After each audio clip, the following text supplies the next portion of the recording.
Hi, I'm Melissa Bosma, the adjunct professor of oboe at Oklahoma State University, and I'm here to give you some tips and tricks for how to work on your Oklahoma All-State etudes for this year. First of all, you have required scales. Practice your scales. They're the fundamental of everything we do, and if you practice the scales specifically in the keys of your pieces, you're going to have a better chance of success. Also, you have sight reading that's required in the audition. The only way to get better at sight reading is to practice sight reading. So, whether it's other etudes out of the Niemann book, which I hope you own instead of just having a copy. So this is the book your etudes are out of. Oklahoma uses this book every year, so it's a really good investment to purchase it. I highly recommend getting it at Trevco Music, and I'll include the links for anything I mention in the description on the video. But I would own the Niemann book, practice your scales, and practice sight reading. In order to practice sight reading, you have to resist the urge to go back and fix things that you did wrong. So make sure, pick a piece, play it from start to finish, crash and burn, no matter what happens. If you spend some time every day doing that, your sight reading is going to improve. Also, when I mention practicing your scales, if you own this lovely book, this is called Height Foundation Studies. It's all about scales, all different ways. If you can play your scales in these variations in this book, you can play anything. So you'll be super successful playing your all-state etudes.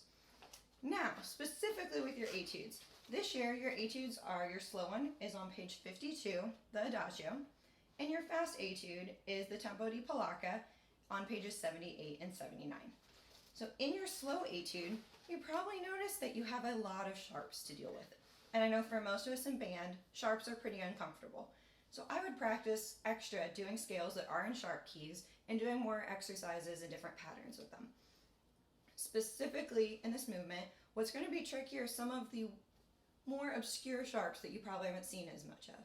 For example, you have an F with looks like an X in front of it, which is a double sharp. It's the same as a concert G. Knowing that, knowing some of your alternate fingerings. Most of you know your left E flat or left E sharp, which is the same as your normal E flat, but instead of this pinky, you're going to use your one on the left hand side. Very important, you're going to have times where you need to switch between both sides of your pinkies on the oboe. Also, if you're not familiar with your high C sharp fingering, it is the only fingering actually in which our first finger is not down. 2, 3, 1 in your C key, which is your top pinky. So that's the fingering for your high C sharp. Otherwise, you're in luck in this etude because you don't go very high. C sharp is your highest thing. I would also recommend really knowing what the words in your piece mean. What does the Italian mean? For example, the impetuoso is violent, impulsive, rash. It should be really intensifying at that point in the piece. Also at the end, smorzando, which is one of my favorites, means dying away. So it should get softer, which is indicated in the few bars before it where it's already pianissimo. So with this etude specifically, I would practice it slowly. Really slowly. It's your slow etude anyway, so it's not going to be crazy fast. Leave out the grace notes as you're learning it. Really make sure that you're getting all the rhythms, getting all the notes, and particularly your articulations. That in the triage of what you do when you're sight reading and learning a piece, your articulations are incredibly important. It's something that anyone of any instrument can pick out if it's not accurate. So really watch out for that. And then as you get more comfortable with the piece, have more fun with the dynamics. There's a lot of wide dynamics in this piece, and it's a really fun one to play.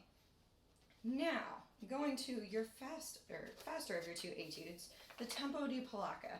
The first thing I want to address is the roadmap, because this does include the trio that's on page 79. So, your roadmap of the piece, you're going to start, play through the first ending, go back to the beginning. Play through the second ending, continue going until you hit the end of the Tempo di Polacca section that has a DC al fine. You go back to the beginning, which is what DC means. Da capo means go back to the top, or to the head. Go to the beginning, play without repeats. So you'll play through it and take the second ending to the fine. At that point, you will jump to the trio. In your trio, you will play through the first ending, go back to the beginning of the trio, play through your second ending, continue until you hit your second DC al fine. And that time, you will still go back to the very beginning of the etude in the Tempo di Polacca, play again without repeats this time, so only take second ending to the fine, and then you're done. I know that's a lot of music to go through, but that is the roadmap for it, and that will serve you well. In this piece, you want to make sure that you're really comfortable with both your E flat scale and in the trio section with your A flat scale. You will need some left E flat action in this movement as well, with a lot of accidentals. The biggest thing in this tempo di polacca is to keep your rhythms really snappy. Make sure that your dotted 8/16ths don't become tripletized, that they really should be super snappy, super strict.